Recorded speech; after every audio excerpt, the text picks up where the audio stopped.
कांग्रेस का ऑनलाइन अभियान शुरू। सचिन पायलट ने एफबी लाइव से केंद्र सरकार को घेरा। कांग्रेस के कार्यकर्ताओं ने मजदूरों के लिए राहत पैकेज की मांग की। कश्मीर में आतंकी साजिश नाकाम। पुलवामा जैसे बड़े हमले की फिराक में थे आतंकवादी। सुरक्षा बलों ने 20 किलो आईईडी से भरी कार का पता लगाकर उड़ाया। भारत में लगातार बढ़ रहा है कोरोना का प्रकोप। पिछले 24 घंटे में 6,566 नए मामले, 194 मरीजों की मौत हुई। और उत्तर प्रदेश के लखनऊ में अस्पतालों की व्यवस्था परखने में जुटे मुख्यमंत्री। अचानक ही पहुंच गए सिविल अस्पताल, डॉक्टर्स को दिए निर्देश।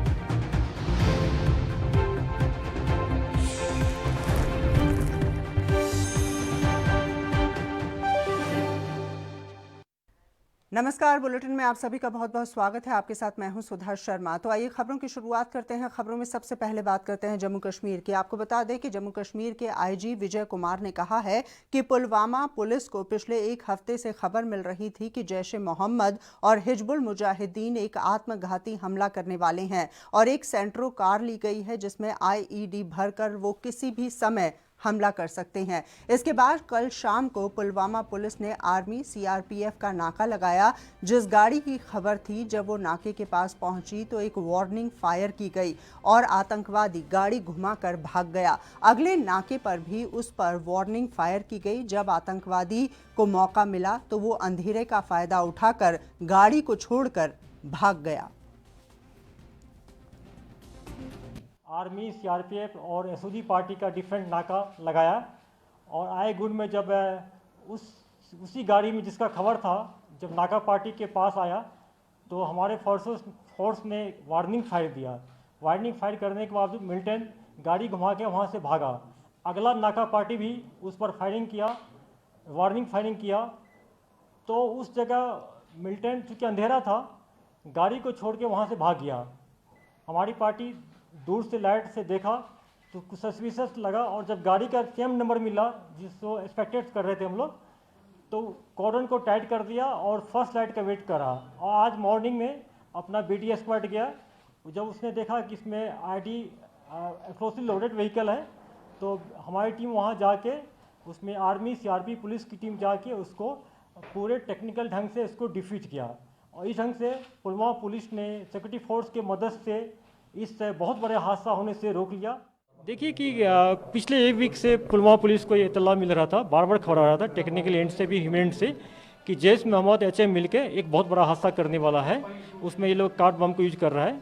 तो कल मॉर्निंग में जब हम लोग का खबर पूरा मैच्योर हो गया तो उसके बाद पुलिस, सीआरपीएफ, आर्मी ने मिलकर मल्टीपल नाका लगाया। जब नाका पार्टी ने उसको वार्निंग फायर दिया रोकने के लिए, तो वहाँ से भागने में कामयाब हो गया। फिर दूसरा पार्टी जब फायर किया, चूँकि अंधेरा था, उसमें मिलिटेंट भागने में कामयाब हो गया, लेकिन गाड़ी वहाँ छूट गया। मॉर्निंग हमारी टीम जब जाके वीडियो स्क्वाड गई, गाड़ी के सर्च किया तो उसमें भारी मात्रा में एक्सप्लोसिव पाया गया। फिर वहाँ पर वीडियोग्राफी करा के, फोटोग्राफी खींच के फिर उसको डिस्ट्रॉय किया गया ऑन द स्पॉट। सर, क्या ये मोरल सरप्राइज सेम था जैसे अवंतीपुरा? बिल्कुल सर, कोई तंजीम कौन सी है? इसमें जैश मोहम्मद का लीड रोल है, उसमें एचएम भी उसको असिस्ट किया है। और आइए खबरों में आगे बढ़ जाते हैं। आपको बता दें कि आरजेडी के सांसद मनोज झा ने कहा है कि कोरोना को लेकर राजनीति नहीं होनी चाहिए। भारतीय जनता पार्टी जितनी मर्जी कोशिश कर ले, लेकिन हमें कोरोना से लड़ना होगा। और क्या कुछ कहा उन्होंने, आइए हम आपको सुनवाते हैं। महाराष्ट्र एक क्राइसिस से गुजर रहा है, महामारी से, तो वहाँ भी गवर्नमेंट को डिस्टेबलाइज करने की कोशिशें हो रही हैं। मैं समझता हूँ कोरोना महामारी के इस दौर में इस तरह की कोई भी कोशिश और उसको एक ऑपरेशन का नाम देना ये कतई उचित नहीं है। तमाम गठबंधन सहयोगियों को भी ये समझना होगा कि एक बहुत बड़ा चैलेंज है पैंडेमिक के रूप में, और उसको मिलजुल करके समग्रता से लड़ना होगा, चाहे बीजेपी कोई भी कोशिश। और साथ ही आपको बता दें कि पश्चिम बंगाल के सिलीगुड़ी में आज से घरेलू उड़ानें फिर से शुरू कर दी गई हैं। लोग अपने घर जाने के लिए बागडोगरा एयरपोर्ट पर पहुंचे। एयरपोर्ट पर लोगों के सामान को सैनिटाइज किया गया। इसके साथ ही यात्रियों से सोशल डिस्टेंसिंग का ख्याल रखने के लिए कहा जा रहा है। वहीं सुविधा पाकर यात्री काफी ज्यादा खुश हैं।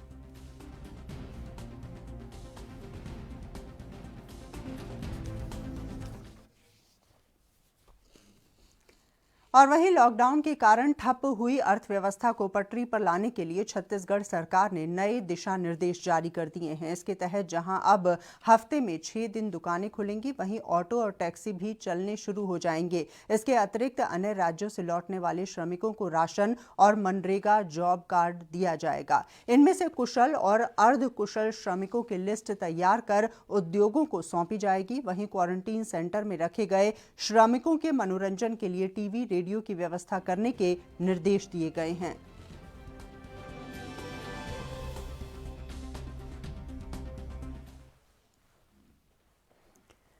और खबरों में आगे बढ़ते हुए अब बात करते हैं मध्य प्रदेश की। आपको बता दें कि मध्य प्रदेश बोर्ड में 12वीं के बचे हुए विषयों की परीक्षा देने के लिए छात्रों को पेपर से 1 घंटे पहले परीक्षा केंद्र पहुंचना होगा। यानी सुबह 9 बजे शुरू होने वाली परीक्षा के लिए सुबह 8 बजे पहुंचना होगा। 8:45 के बाद सेंटर में एंट्री नहीं दी जाएगी। इसी तरह दोपहर 2 बजे से होने वाली परीक्षा के लिए दोपहर 1 बजे सेंटर पर पहुंचना होगा। इसमें 1:45 के बाद एंट्री नहीं दी जाएगी।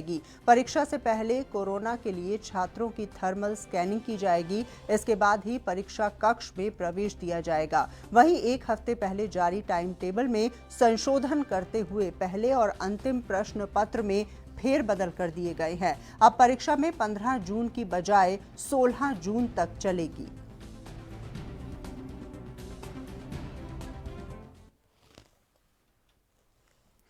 और वहीं मध्य प्रदेश के पन्ना में जिला प्रशासन ने पुलिस सायरन बजाकर टिड्डी दल को भगाने की कोशिश की है। पन्ना की कृषि अधिकारी का कहना है कि टिड्डी दल ने शाम को टाइगर रिजर्व में विश्राम किया, सुबह वहां से निकलना शुरू कर दिया। हालांकि अभी तक टिड्डी दल से कोई नुकसान नहीं हुआ है, क्योंकि टिड्डी दल जंगली इलाकों में ठहरा हुआ है। इसके साथ ही उन्होंने बताया कि अगर ये दल किसानों के खेत तक पहुंचता है तो काफी नुकसान होगा।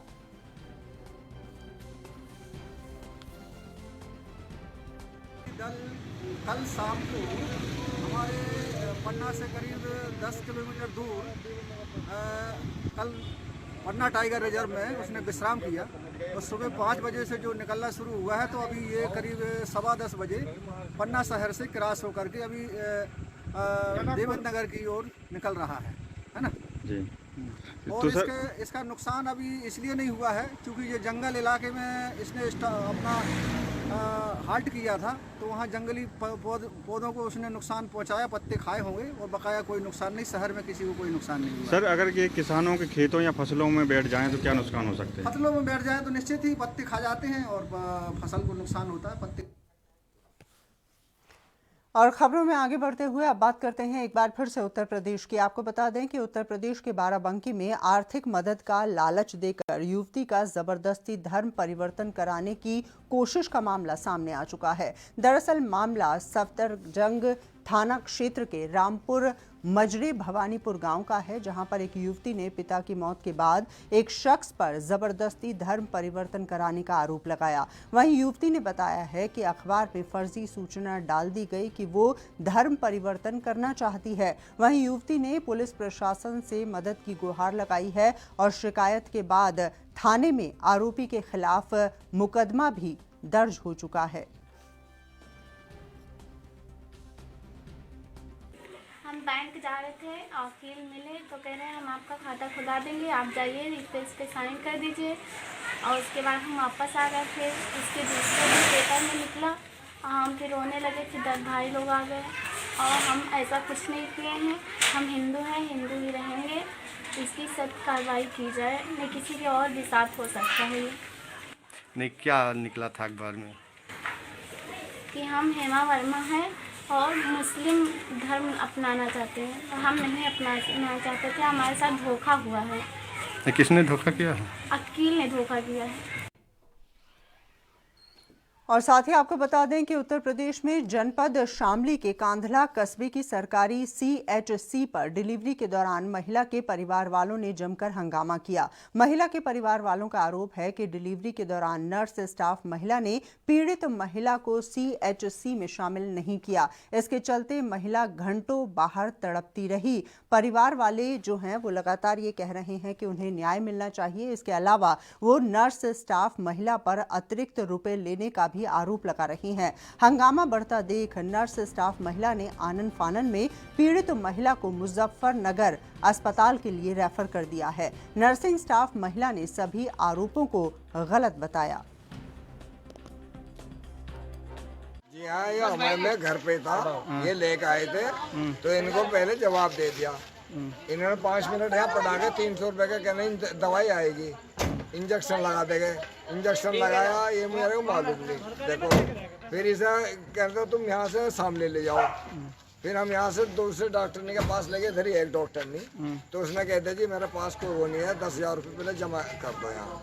अभी अस्पताल में क्या हुआ? अस्पताल में ये कह गया जी कहना तुम बाहर ले जाओ, ऐसे यहाँ तो सामने ले जाओ। नहीं मुझे तबीयत कैसी है अब तबीयत तो बिल्कुल ठंडी हो रही है इस टाइम लड़की की। तो अब यहाँ पैसे की भी कोई हंगामा कर रहे थे, लेकर पैसा कोई किसने मांगा आपसे? पैसे लिए थे 300 रुपए। क्या मामला? अरे भैया ये था फुल में डिलीवरी आई एकदम, और वो बच्चा हैवी था। एकदम पानी का बैग टूटते ही बच्चा पता चला कि वो उल्टा बच्चा है। तो मैंने ये कह दिया मैं कर नहीं पाऊंगी, एकदम एम्बुलेंस को कॉल कर दिया, मैंने रेफर बना दिया। वो लोग नहीं लेके जा रहे हैं, बच्चा बिल्कुल हो नहीं रहा है, तो फिर बताओ मैं रेफर नहीं करूंगी, क्या करूंगी जब मुझसे नहीं हो रहा है। अच्छा, 300 रुपए लेने का भी कोई आरोप लगा? नहीं, मैंने कोई पैसा नहीं लिया है। मैं एक दो इंजेक्शन बाहर के लिए बोल रही थी। जब वो मेरे हाथ जोड़ रहे थे कि कोशिश कर लो, तो जो मेरे पास नहीं था तो बाहर से मंगाने के लिए कहा था। अच्छा, वो मैंने कोई पैसा नहीं लिया। एम्बुलेंस में तो मैं नहीं थे, रेडी में लेकर आए थे। कोई रेडे में भैया एम्बुलेंस के लिए मैंने कॉल कर दिया, वो लेकर भागे अपने आप कि अब यहाँ कोशिश करते। और साथ ही आपको बता दें कि पंजाब की भटिंडा जेल एक बार फिर से सुर्खियों में आ गई है। जेल के टावर के पास लावारिस हालत में एक पैकेट मिला है, जिस पैकेट में से मोबाइल, तंबाकू और बीड़ी के बंडल बरामद किए गए हैं और जेल में बंद हवालाती से मोबाइल भी मिला है। वहीं पुलिस ने मामले की जांच की बात कही है।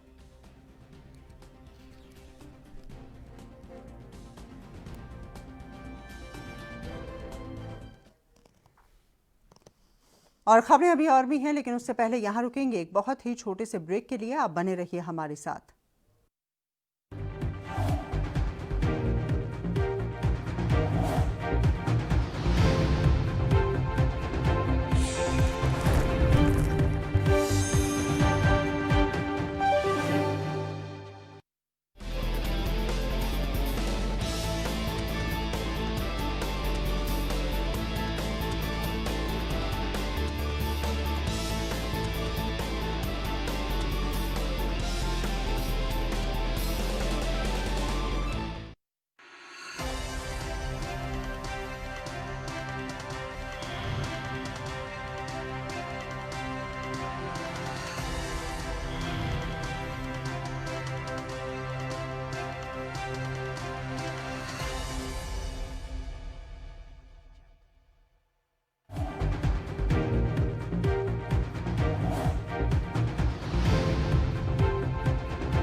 ब्रेक के बाद एक बार फिर से आपका स्वागत है और अब बात करते हैं हरियाणा की। जी हां, आपको बता दें कि हरियाणा के सोनीपत के नेशनल हाईवे पर एक ट्रक को ठीक करने के दौरान आग लग गई। जानकारी के अनुसार आग तेल के टैंक में गर्मी के कारण लगी थी। आपको ये भी बता दें कि इस आग में झुलसकर 2 लोग बुरी तरह से घायल भी हो चुके हैं।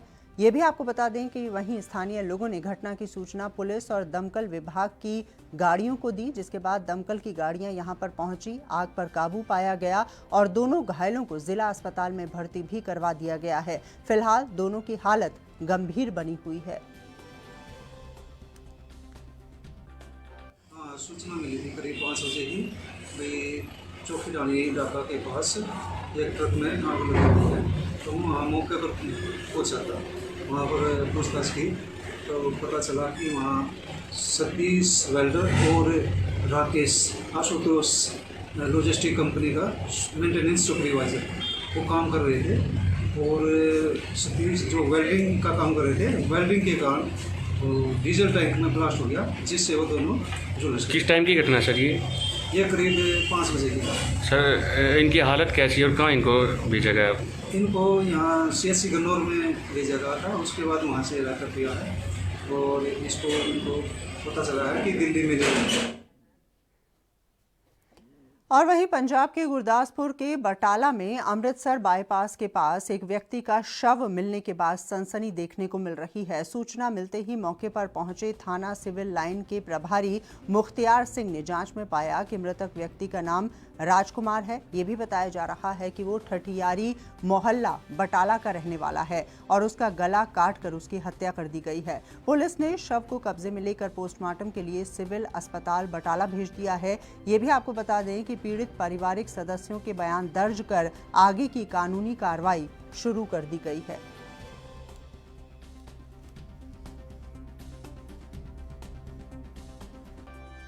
ਰਾਜਕੁਮਾਰ ਨਾਮ ਦਾ ਹੈਗਾ ਆਦਮੀ, ਠਠਿਆਰੀ ਗੇਟ ਦਾ ਰਹਿਣ ਵਾਲਾ। ਉਹਦੀ ਬੋਡੀ ਇੱਥੇ ਮਿਲੀ ਸੀ। ਜਦੋਂ ਮੌਕੇ ਤੇ ਆ ਕੇ ਦੇਖਣ ਤਾਂ ਉਹਦਾ ਗਲਾ ਕੱਟਿਆ ਹੋਇਆ ਸੀ ਫਰੰਟ ਸਾਈਡ ਤੋਂ, ਤੇ ਉਹਦੇ ਮੌਕੇ ਤੇ ਆ ਕੇ ਉਹਦੀ ਬੋਡੀ ਹਸਪੀਟਲ ਭੇਜਵਾ ਦਿੱਤੀ ਗਈ ਹੈ ਪੋਸਟਮਾਰਟਮ ਲਈ। ਤੇ ਹੁਣ ਅਸੀਂ ਆਸ-ਪਾਸ ਦੇ ਏਰੀਏ ਦੀ ਸਰਚ ਕਰ ਰਹੇ ਹਾਂ। ਏਰੀਆ ਦਾ ਸੁਨਸਾਨ ਦੀ ਟਾਈਪ ਆ, ਸਰਚ ਕਰ ਰਹੇ ਹਾਂ, ਲਾਗੇ ਬਿਲਡਿੰਗਾਂ ਦੀ ਸਰਚ ਕਰ ਰਹੇ ਹਾਂ। CCTV ਕੈਮਰਾ ਵਗੈਰਾ ਦੇਖ ਕੇ ਟਾਵਰ ਲੋਕੇਸ਼ਨ ਦਾ ਜੋ ਸਾਡੀ ਟੈਕਨੀਕਲ ਪੁਆਇੰਟ ਹੁੰਦੇ ਆ ਉਹਦੇ ਆਧਾਰ ਤੇ ਇਸ ਮਰਡਰ ਹੋਇਆ, ਮਰਡਰ ਨੂੰ ਟ੍ਰੇਸ ਦੇਖੋ। ਇਹ ਤਾਂ ਸਾਨੂੰ ਕੱਲ੍ਹ ਪਤਾ ਲੱਗਿਆ ਸੀ, ਕੱਲ੍ਹ ਗਏ ਸੀਗੇ ਆਪਣੇ ਰਿਸ਼ਤੇਦਾਰਾਂ ਦੇ ਘਾਰੀਆਂ ਸਾਈਡ ਤੇ, ਕੱਲ੍ਹ ਆ ਕੇ ਮੁੜ ਕੇ ਘਰ ਨਹੀਂ ਆਇਆ ਇਹ ਇਨਸਾਨ। ਅੱਜ ਜਦੋਂ ਇਹਨਾਂ ਦਾ ਪਤਾ ਲੱਗਾ ਤਾਂ ਮਰਡਰ ਅੱਜ ਨਹੀਂ, ਇਹ ਕਿਤੇ ਕੱਲ੍ਹ ਦਾ ਹੋਇਆ। ਅਸੀਂ ਉਸ ਚੀਜ਼ ਨੂੰ ਸਾਰਾ ਵੈਰੀਫਾਈ ਕਰ ਰਹੇ ਹਾਂ। और वहीं महाराष्ट्र की अगर बात की जाए तो गर्मी के प्रकोप के साथ ही महाराष्ट्र के अमरावती समेत आसपास के ग्रामीण क्षेत्रों में पेयजल की समस्या गहराती हुई नजर आ रही है। रोजमर्रा के कामों के लिए लोगों को दूर दराज से पानी लाना पड़ रहा है। इससे गांव वालों को काफी परेशानियों का सामना भी करना पड़ रहा है। आपको बता दें कि अमरावती का मेल घाट क्षेत्र कई सालों से पानी के संकट से जूझ रहा है। मेल घाट में चिखलदरा तहसील के लोगों को पानी लाने के लिए ऊंचे पहाड़ों से होकर कुएं से पानी लाना पड़ता है। जान को जोखिम में डालने के बाद भी उन्हें दूषित पानी मिलता है, जिसे वो मजबूरन साफ करके पीते हैं। हर रोज 3 समय लगता है, एक दोपहर को लगता है, एक सुबह लगता है, एक शाम लगता है, फिर भी पूरते नहीं वो पानी। एक बात में हम जवानों ले सकता, बड़ा बूढ़ियों क्या करता, बच्चे आएंगे फिसल जाता, पैर टूट जाता। ये पानी गंदा है, पानी गंदा से बीमार होता। डॉक्टरों भी परेशान करता, बोले हर रोज में बोले तुम लोग को बीमार होता, बोले तुम लोग का रिपोर्ट आ सकता, बोले ऐसा ऐसा बोलते, क्योंकि हमको पानी का प्रॉब्लम है, उस कारण से हमको बीमार आ सकता है। लेकिन हम कैसे भी गरीब लोग आए, फिर भी हम समझते ये कर रहे पानी का, कैसे भी गलाटा पानी कचरा पानी पी रहा, ये कर रहा। फिर एक बात में जवान इंसान लेके भी जाएगा, बड़ा बूढ़े उनको कौन पानी पिला के देगा। और ऊपर चढ़ना पड़ता है। ये देख कितना ये घाट है, ये घाट चढ़ा चढ़ा आंग दुखता, जवान का भी 2 गुण नहीं धरे जाता। लेकिन पानी का प्रॉब्लम है करके फिर भी चढ़ता, चढ़ ही लेता। अब हमारा जन्म हुआ तब से यहाँ पानी के टेंचेस है। और कैसा कि कोई ग्राम पंचायत में भी जाऊँगा तो कोई हमारा समस्या दूर नहीं हो रहा। म्हणजे कैसा पानी का बहुत बोल तो हमारा बुजुर्ग से बुजुर्गता होगा तब से पानी के टेंचेस है। यहाँ 1000 फुट हम कुएं से पानी ला रहा, मगर वो कुएं में पानी नहीं है, कमजोरी है कुआं भी। इसलिए कि भाई हम कोई भी सरकार से निवेदन करेंगे कि भाई हमको हमारा समस्या दूर कर दे।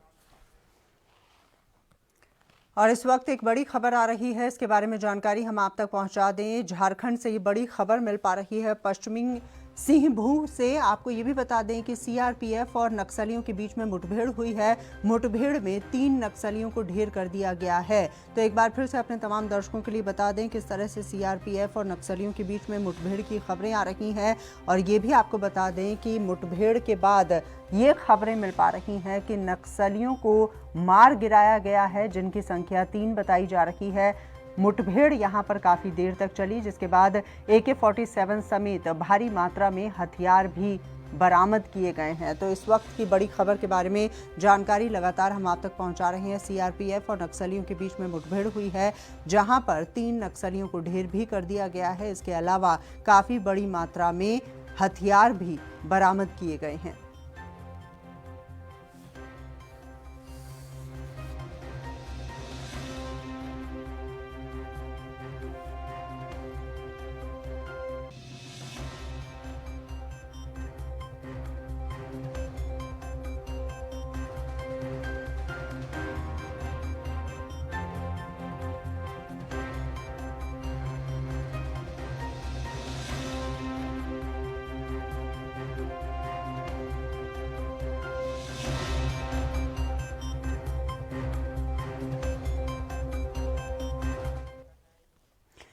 और एक हफ्ते से ज्यादा का समय हो चुका है। गर्मी लगातार बढ़ती जा रही है। लोगों के जनजीवन पर इसका काफी ज्यादा असर देखने को मिल रहा है। यही नहीं, बुधवार और मंगलवार को पारा 44 डिग्री सेल्सियस पर पहुंच गया। ये भी आपको बता दें कि मौसम विभाग ने बुधवार से गुरुवार रात तक आंधी बरसात का अलर्ट जारी किया था, जो सही साबित हुआ है। बुधवार रात को तेज हवाओं के साथ बरसात हुई। वहीं गुरुवार सुबह भी ठंड हवाओं के साथ बरसात हो रही है। ये भी आपको बता दें कि इससे तापमान में काफ़ी ज़्यादा गिरावट दर्ज की गई है। तो लगातार जानकारी हम आप तक पहुंचा रहे हैं किस तरह से मौसम विभाग ने जानकारी दी थी और उसका असर होता हुआ नजर आ रहा है। उत्तर प्रदेश से ये खबर है।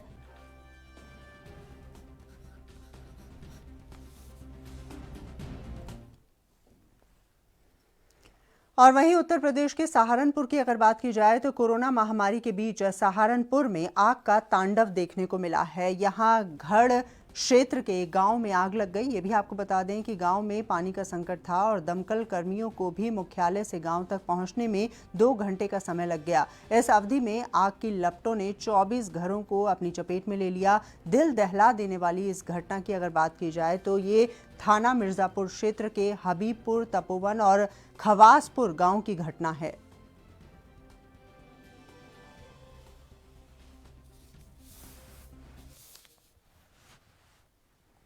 और वहीं राजस्थान की अगर बात करें तो राजस्थान के चित्तौड़गढ़ में राजस्थान रोडवेज की कुछ बसों का संचालन शुरू कर दिया गया है। दरअसल जिला मुख्यालय पर बस स्टैंड से राजस्थान रोडवेज की 2 बसों का संचालन शुरू किया गया है, जिसमें जिला मुख्यालय से जयपुर और बांसवाड़ा के लिए ये रवाना की गई हैं। वहीं जानकारी देते हुए मुख्य आगार प्रबंधक प्रदीप जीनगर ने बताया है कि अभी मुख्यालय से प्राप्त आदेशानुसार 2 बसों का संचालन शुरू किया गया है और दोनों ही बसों की बुकिंग ऑनलाइन हुई है और इन बसों में सोशल डिस्टेंसिंग का पूरा ख्याल रखा जा रहा है। ये भी आपको बता दें कि इस मौके पर चित्तौड़गढ़ डिपो के मैनेजर समेत रोडवेज के कई कर्मचारी मौजूद रहे। ये किस तरह से शुरुआत की गई आज? मुख्यालय से अनुमति मिलने के बाद 2 मार्ग चित्तौड़ से जयपुर और चित्तौड़ से बांसवाड़ा को हरी झंडी मिल चुकी है।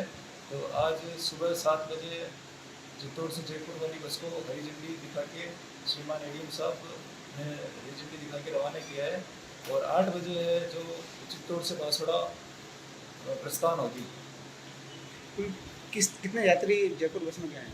जयपुर वाली बस में 20 यात्री यहाँ से जाएंगे। झारखंड, बिहार, यूपी, महाराष्ट्र, उड़ीसा, पश्चिम बंगाल और आंध्र प्रदेश, जितने भी स्टेट हैं जहाँ श्रमिक यहाँ पर काम कर रहे हैं, उन सभी श्रमिकों को रेल के द्वारा और बस के द्वारा छुड़वाया जा चुका है और कुछ श्रमिक बचे हुए हैं, उनको भी हम बस और रेल के द्वारा छुड़वाने की पूरी तैयारी हमारी है और छुड़वा रहे हैं। रोज ही हमारी बसें जा रही है।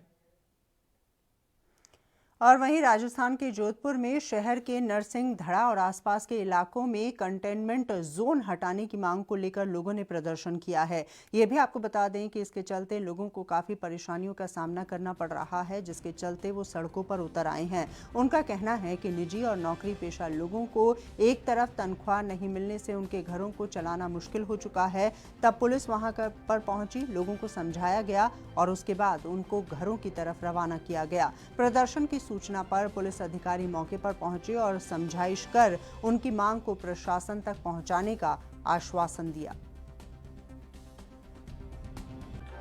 ये जो इनके जिनके आवश्यक कोई काम है और जो बाहर जिसकी दुकान है या कोई सर्विस करता है उसको हम सुबह 7 से शाम को 6 बजे तक सरकारी गाइडलाइन के अनुसार जाने की अनुमति दी है। सर जो ये ये केवल इसको लेके है या कोई और भी मुद्दा था? और नहीं, यही मुद्दा है उनका। बाहर 2 महीने हो गए इनको, इसलिए इनको अनुमति दी है बाहर जाने। हरियाणा के फरीदाबाद में सोहना रोड पर सैकड़ों की संख्या में इकट्ठा होकर लोगों ने रोड को जाम कर दिया। दरअसल इनका आरोप है कि इनके इलाके में लंबे समय से पीने के पानी की सप्लाई नहीं हो रही है। इनका पार्षद इनके साथ पक्षपात कर रहा है। इस समस्या को लेकर लोग स्थानीय पार्षद, इलाके के विधायक और नगर निगम के अधिकारियों से कई बार मुलाकात कर चुके हैं, लेकिन उनकी समस्या का हल नहीं हो पा रहा है। इसी से परेशान होकर उन्होंने सड़क को जाम कर दिया। वहीं सूचना मिलने के बाद संजय कॉलोनी चौकी इंचार्ज अपनी टीम के साथ मौके पर पहुंचे और लोगों को समझा बुझाकर जाम को खुलवाया गया और कहा गया है कि इनकी समस्या को लेकर नगर निगम के अधिकारियों को जानकारी दी जाएगी और जल्द से जल्द इनकी समस्याओं का निदान किया जाएगा। तस्वीरें आप देख सकते हैं किस तरह से पुलिसकर्मी यहां पर पहुंचे, लोगों को समझाया गया और ये भी कहा गया कि जल्द से जल्द उनकी समस्याओं का निदान भी किया जाएगा और साथ ही सड़क को खुलवाया गया। काफ़ी दिन से पानी की समस्या है और पानी इधर संजय कॉलोनी में 33 फुट रोड पे बहुत कम आ रहा है जी। और आज इन लोगों ने अपनी समस्या को लेके सोशल डिस्टेंसिंग को ध्यान में रखते हुए जाम लगाया था, जो लोगों को समझा करके इनकी शिकायत जो थी वो नगर निगम विभाग के जो पानी के अधिकारी को जिन्होंने पानी देना है उन तक पहुँचा दी गई है और उम्मीद है कि इनकी समस्या का समाधान हो जाएगा। और ये लोग अब अपने सुनीता जी, सोना रोड को जाम किया था, क्या था पूरा मामला, किस लिए किया था आपने? पानी के लिए करा था। हमारी लाइन में पानी नहीं आ रहा, दूसरी लाइन में 6 घंटे पानी आ रहा, हमारी लाइन में 1 घंटा नहीं आ रहा। तो क्या वजह, इससे पहले भी आपने प्रदर्शन किया था? तब भी आप पहले भी करा था, जब भी हमारी सुनवाई हो ही नहीं है। कितनी बार कर दिया हमने, हमारी कोई सुनवाई नहीं, कोई अधिकारी सुनने को तैयार ही नहीं है। तो कोई अधिकारी को बुलाया यहाँ पे? ये पुलिस वाले आए, कोई आता ही नहीं। कौन से रोड को जाम किया था आज? ये सोना मोड़ है। सोना मोड़ को जाम किया था? हाँ जी। कोई आश्वासन नहीं हुआ अभी तक? कोई नहीं है, ना पार्षद सुन रहा हमारी और ना ही वो MLA सुन रहा, कोई नहीं सुन रहा। क्या इनको आपने बुलाया? कितनी बार गए वहाँ पर बात करने, वो कह रहे थे मेरे पास पानी नहीं। कोई आश्वासन नहीं? कोई नहीं, कह रहे थे पानी नहीं है मेरे पास। कोई। और फिलहाल के लिए इस बुलेटिन में बस इतना ही। मुझे दीजिए इजाजत। नमस्कार।